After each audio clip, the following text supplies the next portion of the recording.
वैज्ञानिक, खगोलीय और धार्मिक पर्व है। ये त्योहार हर साल 14 या 15 जनवरी को मनाया जाता है। इस दिन सूर्य देव धनु राशि से निकलकर मकर राशि में प्रवेश करते हैं, इसलिए इसे मकर संक्रांति कहा जाता है। यह दिन उत्तरायण की शुरुआत का प्रतीक है। उत्तरायण का मतलब है माइनस, सूर्य का उत्तर दिशा की ओर बढ़ना। मकर संक्रांति का धार्मिक महत्व।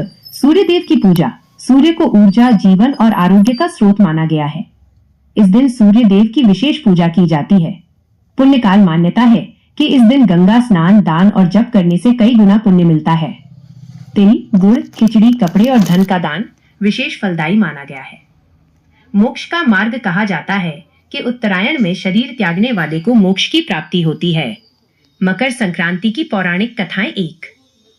भीष्म पितामह की कथा। महाभारत के अनुसार भीष्म पितामह को इच्छा मृत्यु का वरदान था।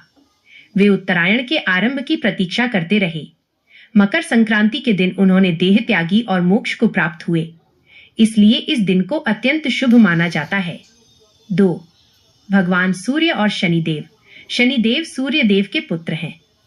मान्यता है कि मकर संक्रांति के दिन सूर्य देव अपने पुत्र शनिदेव से मिलने जाते हैं। इससे पिता पुत्र के संबंधों में मधुरता का संदेश मिलता है। 3। गंगा अवतरण की कथा। राजा भगीरथ की तपस्या से मां गंगा पृथ्वी पर अवतरित हुई। इसी दिन मां गंगा कपिल मुनि के आश्रम पहुंची, इसलिए गंगा स्नान का विशेष महत्व है। सामाजिक और सांस्कृतिक महत्व। ये फसल कटाई का पर्व है। किसान अपनी मेहनत की खुशी मनाते हैं। भारत के अलग अलग राज्यों में इसे अलग नामों से मनाया जाता है। राज्य नाम। उत्तर भारत मकर संक्रांति, तमिलनाडु, पोंगल, पंजाब, लोहड़ी, गुजरात, उत्तरायण, असम, माघ बिहू। तिल गुड़ क्यों खाया जाता है? तिल और गुड़ शरीर को ठंड से बचाते हैं। आपसी प्रेम का संदेश। तिल गुड़ खाओ, मीठा मीठा बोलो।